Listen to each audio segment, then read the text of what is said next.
여러분 안녕하십니까? 11시 코로나19 통합 뉴스를 시작합니다. 올해 0시 기준 국내 신규 확진자는 880명 늘어서 누적 확진자 수는 44,364명으로 집계됐습니다. 국내 발생은 848명, 해외 유입은 32명입니다. 오늘은 11시에 서울시의 코로나19 관련 브리핑이 있을 예정입니다. 먼저 이충환 의학 전문 기자와 함께 이야기 나누겠습니다. 자, 어제가 700명대였는데 오늘은 900명대에 근접을 했네요. 네, 국내 발생은 848명이고요. 서울과 경기도는 역시 200명이 이상 확진자가 나왔고 인천은 55명, 그래서 수도권이 574명으로 전체 확진자 68%를 차지하고 있습니다. 현재 11,000명이 넘는 분들이 이제 격리 치료를 받고 있는 상황이고 위중증이 하루 새 20명이나 늘었습니다. 그래서 205명이 됐고요. 사망자도 13분이 돌아가셔서 누적으로 600명, 1.35%의 치명률을 보이고 있습니다. 네. 이제 확진자 추이가 중요할 텐데요. 어제는 이제 주말 영향 때문에 좀 떨어졌었는데 오늘은 다시 900명대 근접을 했어요. 추이를 좀 짚어볼까요? 지난주 금요일 689명, 토요일 날 이제 크게 늘어서 950명, 그렇죠. 일요일 날 급기야 이제 1,000명을 넘어섰죠.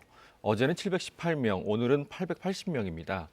검사 건수가 그 전날에 비해서 어제는 2배 가까이 늘었습니다만 확진자는 크게 늘지는 않았거든요. 양성률이 그제 3.2%에서 어제 2.0%로 떨어진 덕분입니다. 어제 이제 새로 설치된 그런 임시 검사소 있죠. 선별 검사소에서 5,000명 정도가 이제 검사를 자진해서 받았으니까 거기서는 이제 양성률이 높지 않았을 거고 또 집단 발생의 여파가 조금 줄어든 것 같습니다. 교회하고 요양원에서 이제 집단 발생이 생겼는데 그 양성률이 좀 떨어지면서 지금 1,000명을 넘어섰다가 조금씩 줄어들고 있는 상황으로 보입니다. 네. 지금 언급을 했습니다만 이제 임시 선별 검사소를 통해서 선제적 검사가 진행이 되고 있죠. 상황 어떻습니까? 어제 6시 기준으로 수도권에 30곳이 설치가 돼서 5천여 명이 검사를 진행했다고 합니다. 자, 서울시 브리핑이 시작이 될 것 같습니다. 현장으로 가겠습니다. 본부 방역통제관 박유미입니다. 12월 15일 서울시 코로나19 대응 상황을 말씀드리겠습니다.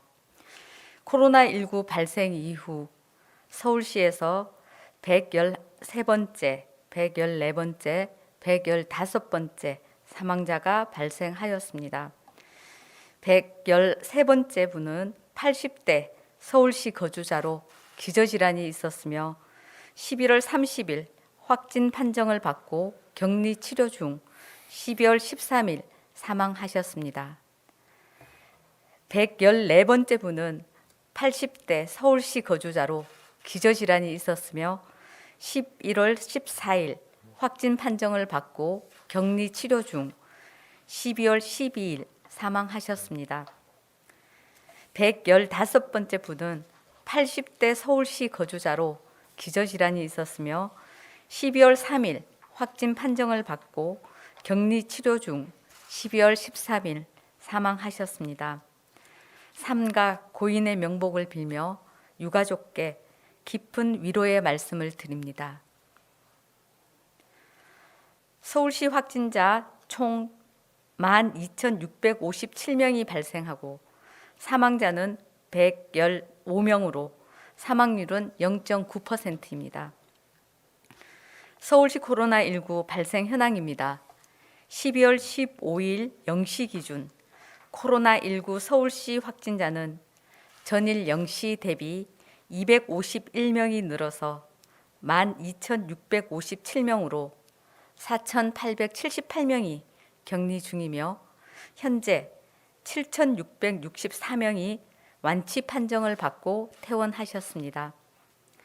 12월 14일 기준 총 검사 건수는 18,507건이며 12월 13일 총 검사 건수 1,654건 대비 당일 확진자 수 251명으로 양성률은 2.4%입니다.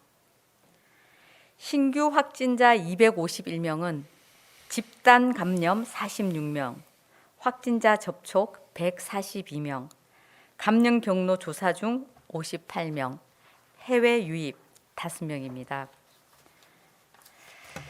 주요 집단 감염은 용산구 소재 건설 현장 관련 12명, 강서구 소재 교회 관련 10명, 송파구 소재 교정시설 관련 4명, 종로구 파고다 타운 관련 3명, 강남구 소재 어학원 원 관련 2명, 마포구 소재 홈쇼핑 회사 관련 2명 등입니다.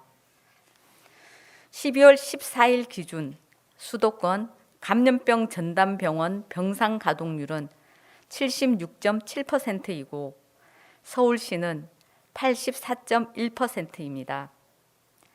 서울시 중증 환자 전담 치료 병상은 총 77개이고 사용 중인 병상은 75개로 입원 가능한 병상은 2개입니다. 서울시는 오늘 상급 종합병원 2곳에서 중증 환자 전담 치료 병상 3개를 추가로 확보하였으며 시립병원에 57개 감염병 전담 병상을 추가로 확대하였습니다. 서울시 생활치료센터는 9개, 총 1,929병상으로 사용 중인 병상은 1,215개이며 즉시 가용 가능한 병상은 302개입니다. 서울시는 코로나19 중증 환자 전담 치료 병상의 효율적인 운영을 위해 회복기 전담 병원을 새로 지정하여 운영합니다.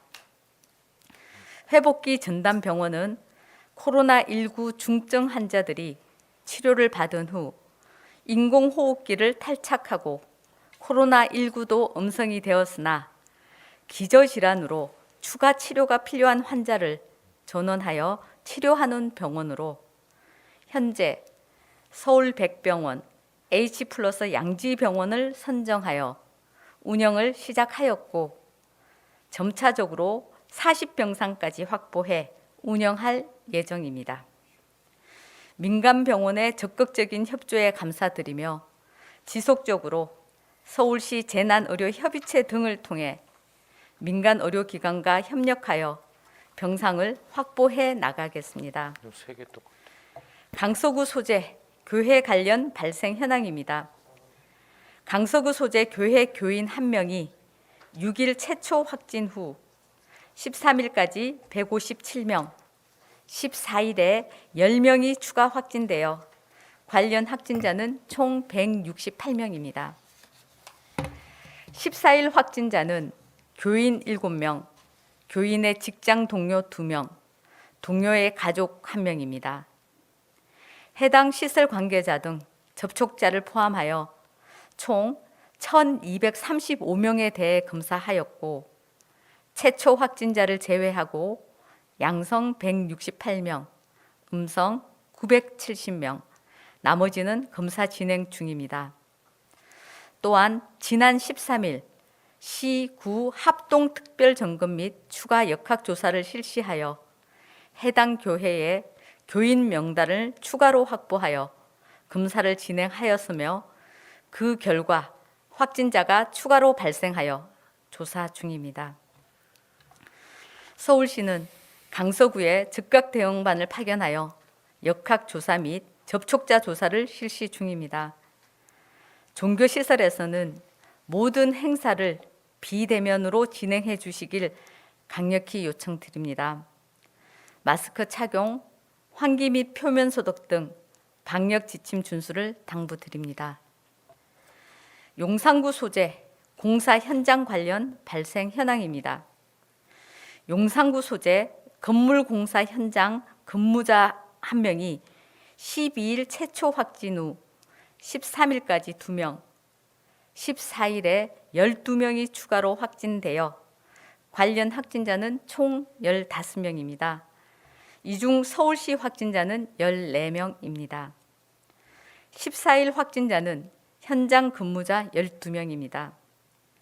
해당 현장 시설 관계자 등 접촉자를 포함하여 62명에 대해 검사하였고 최초 확진자를 제외하고 양성 14명, 음성 17명, 나머지는 검사 진행 중입니다. 역학조사에서 해당 시설은 사무실 리모델링 공사 현장으로 근무자들이 작업 시 마스크를 착용하였다고는 하나 CCTV가 없어 확인되지 않았으며 지하층에 위치한 현장 식당 또는 외부 식당에서 식사를 함께하여 감염 위험이 있었던 것으로 파악되었습니다. 최초 확진자로부터 공사 현장 근무자들에게 전파된 것으로 파악되어 감염 경로를 추가 조사 중입니다. 서울시는 용산구 보건소와 역학조사 및 접촉자 조사를 실시 중이며 해당 현장에는 긴급 방역을 실시하였습니다. 실내외에서는 마스크 착용을 해주시고 마스크 착용이 어려운 식사 시에는 대화를 자제해 주시고 개인 접시 활용 등 방역 수칙을 지켜주시기 바랍니다. 서울시는 어제부터 임시 선별검사소를 운영하여 하루 동안 총 2,240명을 검사하였습니다. 임시 선별검사소는 코로나19 차단을 위한 빠른 검사와 무증상 확진자 발견을 위해 시민 누구나 무료로 익명 검사가 가능하도록 운영하고 있습니다. 서울시는 현재 임시 선별검사소 16개소를 운영 중으로 14일 기준 총 2,240명을 검사하였고 검사 결과는 진행 중입니다. 임시 선별검사소에서 기본검사법은 비인두 검체를 이용한 비인두 도말 PCR 검사입니다. 비인두 검체 채취가 쉽지 않거나 아주 빨리 검사 결과를 알기를 희망하시는 경우에는 의료진이 판단하여 타액을 이용한 PCR 검사나 신속 항원 검사를 보조적으로 선택적으로 사용할 수 있도록 하고 있습니다.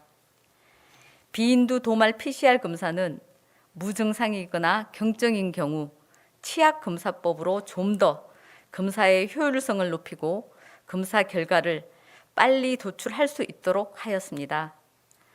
또 타액 PCR 검사는 검사 방법은 비인두 도말 PCR과 같지만 검체를 사람이 뱉은 침으로 대신해 검체 채취가 상대적으로 쉽습니다.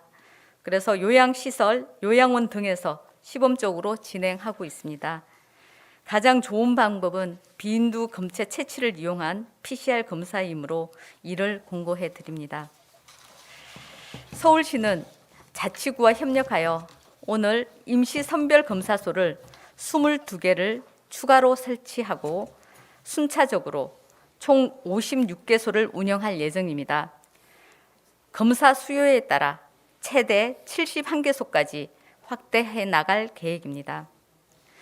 임시 선별 검사소는 서울시 홈페이지에서 자치구별 검사하는 장소, 운영 시작일, 운영 시간 등을 확인할 수 있으며 120 다산 콜센터를 통해서도 안내 받으실 수 있습니다. 조금이라도 네, 서울시의 코로나19 관련 브리핑 들으셨습니다. 다시 이충환 의학 전문 기자와 함께 브리핑 내용 정리해 보도록 하겠습니다. 자, 서울시에서는 이제 주요 감염 지역들을 언급을 했는데 건설 현장뿐만 아니라 교정시설, 교회 정말 다양한 곳에서 좀 일상적으로 잠복돼 있다라는 생각이 드네요. 일단 강서구 교회에서 네. 이제 대량 집단 발생이 생겼죠. 최초 확진자가 이제 지난 6일로 생각이 되고 네. 이로부터 파생된 확진자가 168명, 현재까지 그렇습니다. 1,200명이 넘는 분들이 검사를 받았고요. 네. 이 중에 보면 그 교회 교인들도 있지만 접촉자가 더 많습니다. 접촉자가 한 3배 정도 많아서 이제 접촉자가 여러 명을 접촉하게 되니까 아무래도 네. 접촉자가 더 많이 이제 확진자가 발생하게 되겠죠. 또 네. 용산의 건설 현장인데 리모델링 건설 현장이라고 합니다. 실내 네. 리모델링인 것 같은데요. 같이 또 식사를 하면서 식사를 해서. 공사 인부들 15명이 또 집단 발생하게 됐습니다. 네. 자, 서울시 브리핑에서 이제 임시 선별 검사소 운영과 관련된 내용이 좀 구체적으로 나왔습니다. 16군데가 설치가 돼 있고 더 확대할 계획이라면서요. 어제부터 시작이 네. 됐는데 서울은 이제 현재까지 목표는 56개입니다만 급하게 이제 설치를 하다 보니까 16개가 설치가 됐습니다. 네. 오늘까지 그런 상황이고요. 여기는 이제 컨테이너도 있어야 되고 또 텐트 시설, 대기할 네. 수 있는 시설, 또 방호복도 준비가 돼야 되는데 여기는 좀 난항이 있는 것 같습니다. 시간도 촉박했고요. 또 행정 인력이 들어가서 좀 이렇게 준비를 또 해야 되겠죠. 네. 또 의료진은 그 선별 검사소마다 2명이 파견됐다고 하는데 네. 2명이 쉼 없이 계속 방호복을 입고 검사를 진행해야 되기 때문에 인력 충원도 좀 필요해 보이는 상황입니다. 어쨌든 점차적으로 이제 56개까지 확대를 하고 어제만 2,200명이 검사를 받았으니까 상당히 많은 분들이 지금 검사를 받고 있는 상황으로 판단이 됩니다.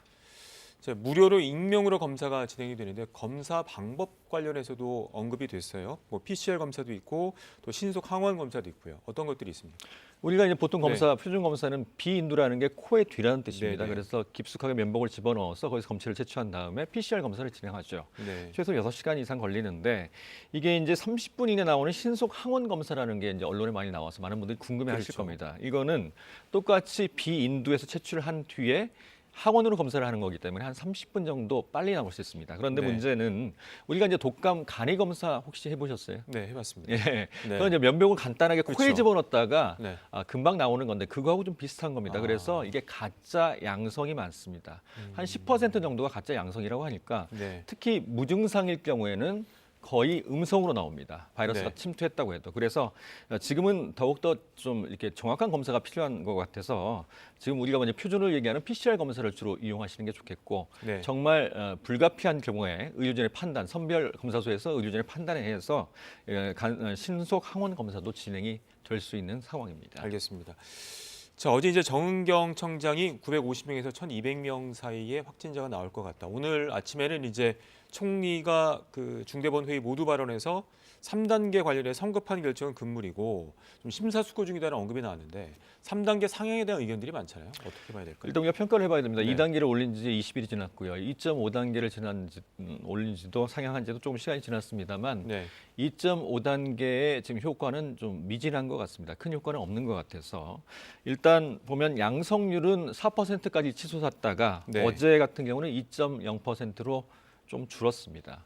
그래서 1,000명 이상으로 계속 1,500명, 2,000명까지 폭발적으로 늘어날 가능성은 좀 떨어져 보이고요. 네. 하지만 확진자가 크게 줄어들 것 같지도 않습니다. 수도권에 같은 경우는 생활 곳곳으로 이미 바이러스가 잠재적 감염자들이 상당히 많은 것으로 보이기 때문에 네. 지금 선별 검사를 늘리고 있어서 이들을 찾아내게 되면 물론 줄어들겠지만요. 그래서 앞으로 이제 800명 내외로 좀 확진자가 크게 줄지 않는 상황에서 계속 나올 것 같습니다. 네, 알겠습니다. 오늘 여기까지 듣겠습니다. 자, 지금부터는 지역 상황 알아보겠습니다. 전북 김제한 요양원에서 확진자가 60명 이상 발생했습니다. 이에 따라 김제시는 다음 달 3일 자정까지 이 사회적 거리두기 단계를 2.5단계로 상향하기로 했습니다. 현장 취재 기자 연결합니다. 자, 오정현 기자, 지금까지 요양원 관련 확진자는 몇 명입니까? 네, 코로나19 집단 감염이 발생한 전북 김제시 황산면에 있는 가나안 요양원에 나와 있습니다. 지금 요양원 문 앞에 하얀색 통 수백 개가 쌓여 있는데 코로나19 의료 폐기물을 긴급하게 수거하기 위해서 조금 전에 방역당국이 가져다 놓은 것들입니다.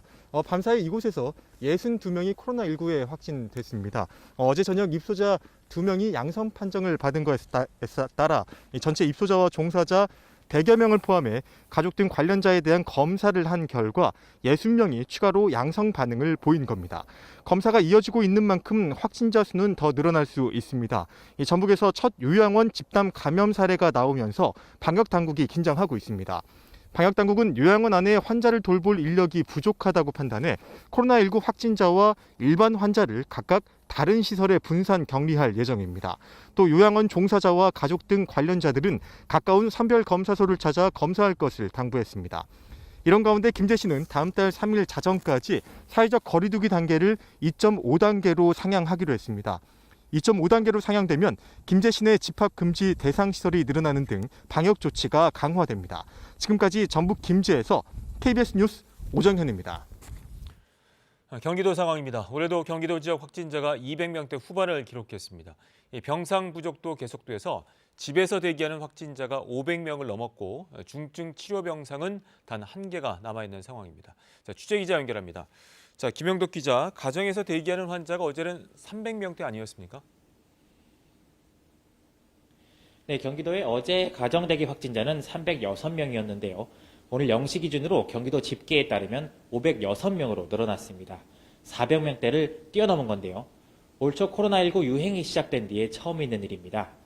오늘 0시 기준 경기도 신규 확진자는 288명으로 지역 발생은 274명, 해외 유입은 14명입니다. 이틀 연속 서울을 넘어 전국에서 가장 많은 확진자가 나온 겁니다. 3차 대유행 시작으로 지난 9일 219명을 기록한 뒤 일주일째 200명이 넘는 확진자 증가세를 보이고 있는 건데요. 누적 확진자는 1,252명으로 늘었습니다. 집단 감염 주요 사례를 보면 부천 요양병원과 관련해 42명이 추가로 확진 판정을 받으면서 누적 감염자는 112명으로 늘었습니다. 또 안산 의류공장 관련 5명, 서울 종로구 음식점 관련 4명이 새로 감염됐습니다. 집단 감염 사례가 아닌 소규모 N차 감염은 53.4%인 145명이며 감염 경로를 알 수 없어 확인 중인 경우도 67명입니다. 치료 병상 부족도 계속되고 있는데요. 경기도 내 코로나19 치료 병상은 733개 가운데 87.3%인 640개가 사용 중이며 특히 중증 환자 전담 병상은 49개 가운데 1개만이 남아 있습니다. 생활치료센터 5곳의 가동률은 87%로 여유 병상은 200개 미만 안팎입니다. 경기도는 경기대학교 기숙사를 생활치료센터로 사용하기로 했고 평택 박예병원이 경기도 내 첫 민간 거점병원으로 지정되는 등 확진자 치료시설과 의료인력 확보에 총력을 기울이고 있습니다. 지금까지 경기도청 코로나19 위기대응센터에서 KBS 뉴스 김영덕입니다. 충남 상황입니다. 충남 당진의 한 교회에서 시작된 집단 감염이 대전과 충남을 중심으로 계속 확산되고 있습니다. 이 밖에 대전지방법원 직원이 확진됐습니다. 자, 취재기자 연결합니다. 자, 백상현 기자, 교회 관련 확진자가 몇 명이나 나왔습니까? 네, 집단 감염이 발생한 당진 나음교회와 관련해 밤사이 대전과 충남에서 관련 확진자 7명이 추가로 발생했습니다. 대전 4명, 공주 3명입니다. 교회 관련 대전 확진자는 대전시 유성구의 한 교회 교인들인데요. 이들은 지난 10일 당진 나음교회 확진자가 다녀간 서산시 음암면의 기도원에 다녀온 것으로 확인됐습니다. 어제도 기도원에 다녀온 교인 18명이 확진되면서 해당 교회의 당진 나음교회 관련 확진자는 모두 22명으로 늘었습니다.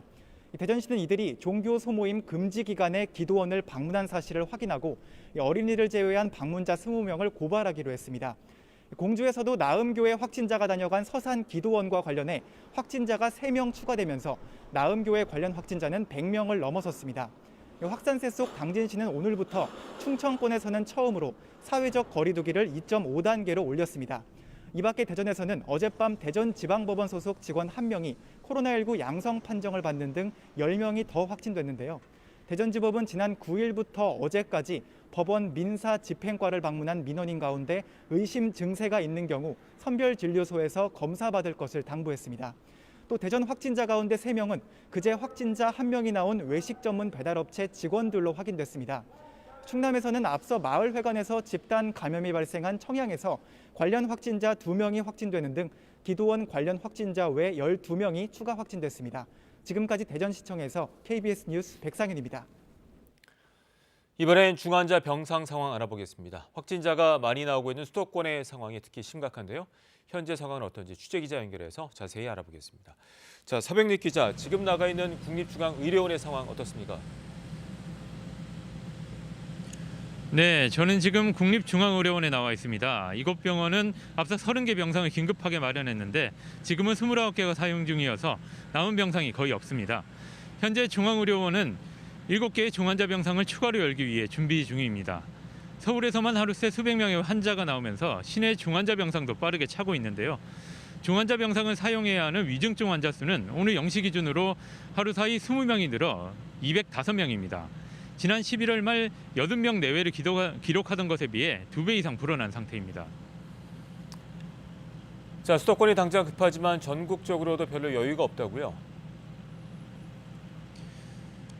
네, 조금 전 중앙방역대책본부가 발표한 어제 기준 중환자 병상 수는 전국적으로 43개입니다. 이 가운데 인력과 장비를 모두 갖춰 바로 가동할 수 있는 중증 환자 전담 치료 병상은 전국적으로 33개고요. 민간 의료기관이 코로나19 환자 치료를 위해 내어놓겠다고 자율신고한 병상이 10개입니다. 이 가운데 환자가 많이 나오고 있는 서울과 경기도를 비롯한 수도권의 병상만 따로 치료보면 5개만 남았습니다. 서울의 민간 병상 포함 4개, 경기도에 1개만 남았습니다. 자, 그럼 병상 확보를 위한 정부의 대책 어떤 건가요? 네, 공공병원은 물론 민간병원까지 할 수 있는 대로 최대한 병상을 모으고 있습니다. 정부는 287개의 병상을 추가로 확보한다는 계획을 지난 주말 발표했는데요. 병상 부족 문제가 현실화되고 있는 경기도에서는 평택에 위치한 민간병원인 박예병원이 코로나19 거점병원으로 지정됐습니다. 박예병원은 기존 220개 병상을 비워 중환자 병상 20개 등 모두 100병상을 마련할 계획입니다. 방역당국은 박예병원을 포함해 이곳 국립중앙의료원과 건보공단 일산병원 같은 공공병원, 일부 민간병원 병상을 전체 또는 일부를 비워서 152개를 확보하기로 했습니다. 여기에 감염병 유행에 대비하려고 지난 2006년부터 운영해오던 국가지정 입원 치료병상 등을 중환자 전담 치료병상으로 전환해 108개를 더 확보합니다. 마지막으로 민간병원으로부터 자율 신고된 병상 27개를 더 추가할 예정입니다. 하지만 병상을 비워 코로나19 중환자 병상으로 만들고 또 관련 의료 인력까지 확보하는 데는 상당한 시간이 소요될 것으로 보입니다. 지금까지 국립중앙의료원에서 KBS 뉴스 서병립입니다. 다음 소식입니다. 윤석열 검찰총장에 대한 검사징계위원회가 오늘 다시 열리고 있습니다. 지난주 채택된 증인들에 대한 신문 절차를 거쳐서 오늘 최종 의결이 이루어질 수 있을지 주목이 되는데요. 현장 취재기자 연결합니다. 최유경 기자, 징계위는 언제 시작이 됐습니까? 네, 징계위는 조금 전 10시 35분쯤 시작됐습니다. 윤 총장은 지난 10일에 이어 이번에도 직접 출석하진 않았습니다. 오늘은 증인신문과 윤 총장 특별 변호인의 최종 의견 진술이 있을 예정인데요. 이후 위원회 토론을 거쳐 최종 의결이 진행될 것으로 보입니다.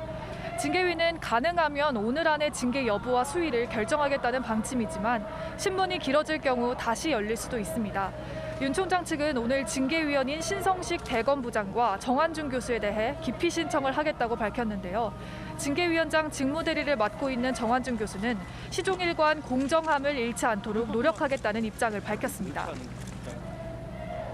자, 그럼 오늘 징계위에서 가장 주목할 만한 절차는 어떤 건가요? 네, 아무래도 증인신문이 변수가 될 것으로 보입니다. 채택된 증인은 모두 8명입니다. 그 구성을 보면 추미애 법무부 장관과 윤 총장 측에 유리한 증인들이 각각 4명씩 4대4 구도라는 평가가 나옵니다.